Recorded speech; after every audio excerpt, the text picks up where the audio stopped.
Committee in Congress that some of the most powerful men in America had tried to recruit him to lead a military coup so they could set up National Socialism in the United States.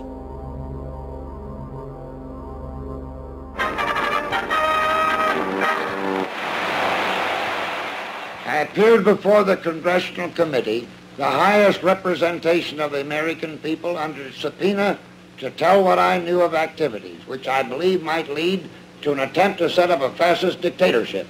I was supposed to lead an organization of 500,000 men, which would be able to take over the functions of government. The fascist had also made deep inroads in England. Edward VIII, King of England, was forced to abdicate the throne because of his public support for Hitler. Fast es sich dabei nicht nur das negative Problem der Bekämpfung dieser Lehre und ihrer Organisation handelt, sondern die Durchführung der positiven Aufgabe der Gewinnung des deutschen Arbeiters für den nationalen Staat.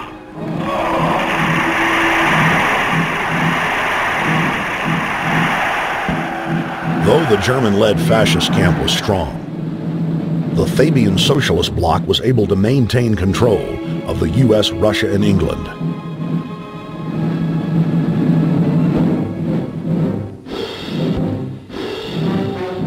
In the build-up to World War II, and during the conflict, the bankers again financed both sides, just as they had done with Napoleon.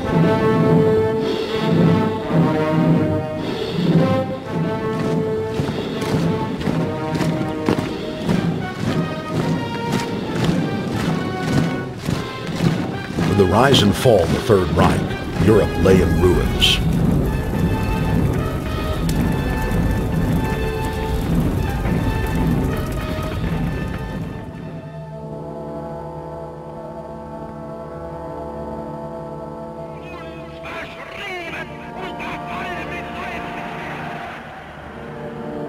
Once again, the elite claimed that only global governance could save humanity from certain destruction.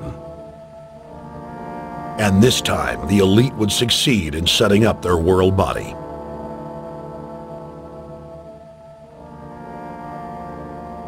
In April of 1945, at the Presidio Naval Base in San Francisco, the United Nations was founded by the victors of World War II. The United Nations complex was then built in New York City on land donated by John D. Rockefeller. Shortly after the elite established the United Nations as their base in the United States, the newly formed World Council quickly began work on the next phase in their plan, the incremental formation of continental superstates. The first step in their trilateral plan was the creation of the European Union. Unifying Europe had been tried many times and was extremely unpopular. Where Napoleon and Hitler had failed to accomplish their goals using force, the globalists would succeed using stealth. The British spearheaded the formation of the Council of Europe on May 5, 1949. The Treaty of London claimed to only establish trade ties between European nations, like NAFTA or GATT in North America. Its true intention was the formation of a European superstate.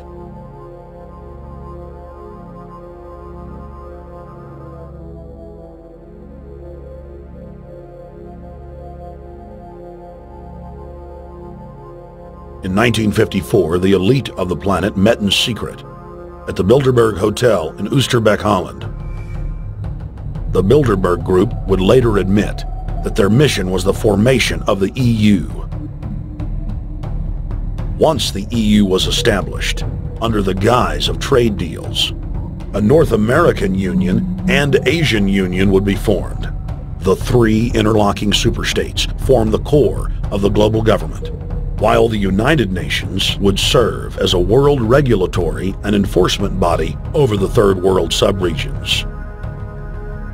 The Bilderberg Group consists of the heads of all of the managing roundtable groups that steer individual countries. Picture the elite power structure of the world as a giant pyramid, with only the elite of the elite at the tip-top of the capstone. The group has been so secretive that until the mid-1980s, the controlled corporate media denied its existence. Into the late 1990s, coverage only consisted of rare one-line mentions.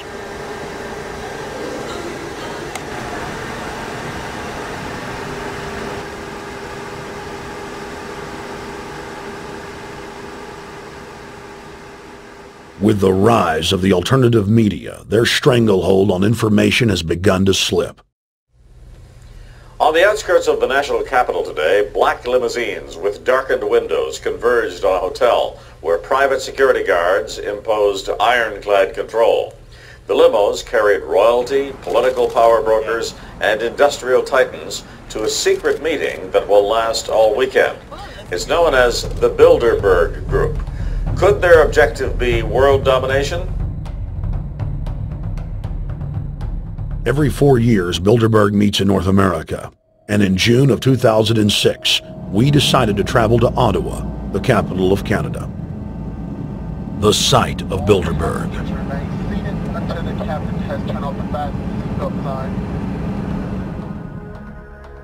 In Bilderberg's long history, many reporters attempting to cover the group have been harassed, detained, and even jailed. I jokingly reassured my cameramen that the horror stories we'd read about were probably exaggerated. I was wrong. We know reporters get detained at airports, people aren't let in. We know people get sent to the jailhouse in 3 or 4 hours. It happens every time. Well, it happened to Alex Jones this time. They admitted Bilderberg that they've had pressure put on them by the government to heighten security, and that's why all this happened. Yes, I was told that by 2 separate people. They scoured our records for hours yesterday and hours today, trying to find something on us, and of course there was nothing. It was just scary. I mean, I've been all over the world, and I've never seen anything like this. It was like hours of humiliation. And they said, "What are you here for?" And I said, "Well, I'm here to, cover the media, covering a political event. I hope to talk to some members of Parliament." I was answering all the questions. It was clear I wasn't a threat. It was clear I didn't have any criminal record. It was clear I was press. It was clear I was coming to interview people. They were going to deny me. They told me earlier that I was probably going to be denied, and then you guys showed up, and everything changed. So what's your plan now? My plan is to go out and try to interview Jim Tucker, to try to go down to the Bilderberg Group and maybe catch some of them still arriving, and try to still make a documentary.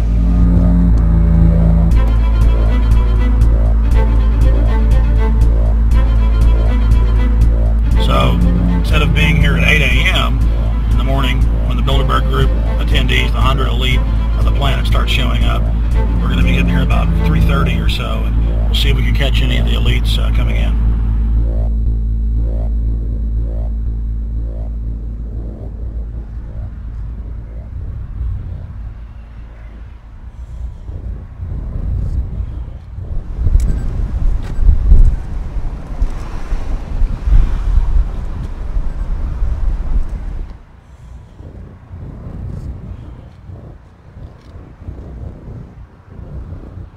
What do you think's on the agenda for this edition of the Bilderberg Society's annual meeting? They're debating the attack on Iran. They're talking about how to take out Hugo Chavez. They're talking about how to get their American Union in that destroys Canadian, U.S., and Mexican sovereignty. So we're talking about the death of Canada is what's happening in there right now. The death of your sovereignty is happening in there right now. CNN has even reported that these individuals have put out the policy reports through the Council on Foreign Relations that writes their scholarly white papers to end the United States, to end Canada, and to end Mexico. About 10 have come in. They've been coming in slowly in typically big black cars with what appears to be bulletproof glass, and we've got a few pictures of some of the people. We're being kept well back from the building by an awful lot of security people, but there'll be more security as this thing develops. Again, just a reminder to stay off the property, okay? I am. This is the line. We checked with the city. Thank you. Yeah. Okay. First Boston. The ex-president of Ireland? Maybe? Okay. Danny will know. I came here from upstate New York. I booked a room way in advance. When I checked in at 10 o'clock at night, they told me I had to be out at 8:30 in the morning. And so, of course, I complied to what they wanted. I wasn't happy about it because I had been tired. I drove quite a long way. Then I went down to have something to eat, and I just saw a bunch of security here, and I was wondering what was going on, and I asked questions, and they said they were having a wedding or they were having some sort of reception. So I decided to ask a couple more questions because I thought it was kind of weird. And then I saw them from my hotel window. They were in the back with flashlights looking at the trees, looking up through the trees, and they were also in front of the hotel combing. It looked like combing the hotel. So I kind of was wondering what was going on, and I left. I got up this morning. I checked out, and then the fellow that I spoke with, the last fellow I spoke with, said, well, you'll know all about it in the newspaper. Well, I didn't have to wait because there was a group of people out here telling me everything that was going on. They're not fooling anybody any longer when you've got this many cops, you know, and detaining Alex Jones at the border.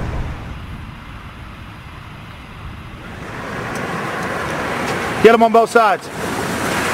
Yeah, you crook. Yeah, you're gonna go to jail like Ken Lay. Oh yeah, there's one right there. Hi. Hey, we're not your property. We're not your slaves. We're gonna defeat the New World Order. The New World Order is gonna be defeated. You realize that? I'm glad you do. Always does throughout history.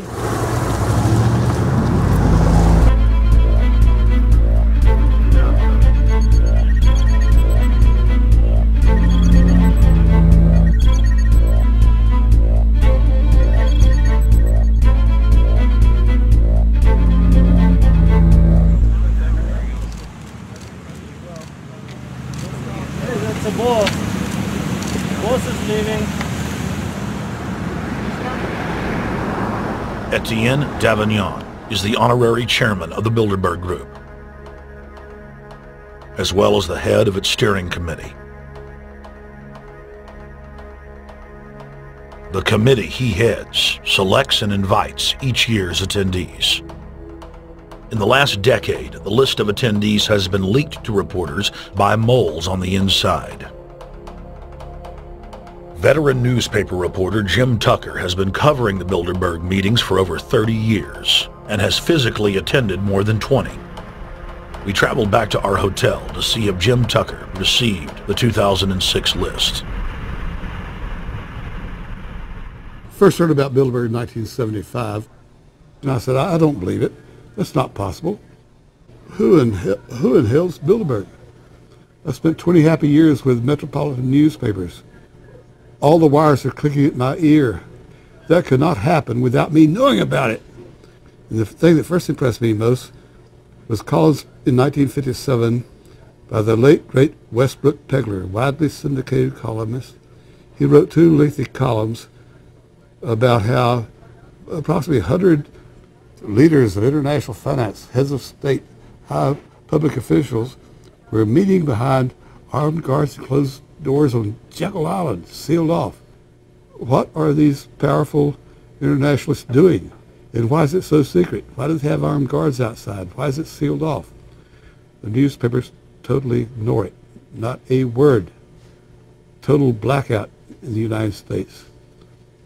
Since then, I've never stopped pursuing Bilderberg, or the whole international gangster organization led by Rockefellers and Rothschilds, as they manipulate the world for their own selfish interest.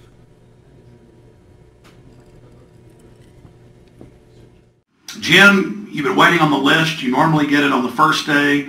You haven't gotten it. We're told it might come in today. How important is that list? It's absolutely essential, although identifying people outside, as we always do, is important too, to find out who is not on their own list. In recent years, someone from Europe has sent a machine copy with a letterhead and so forth without identifying himself. So far I haven't heard from him.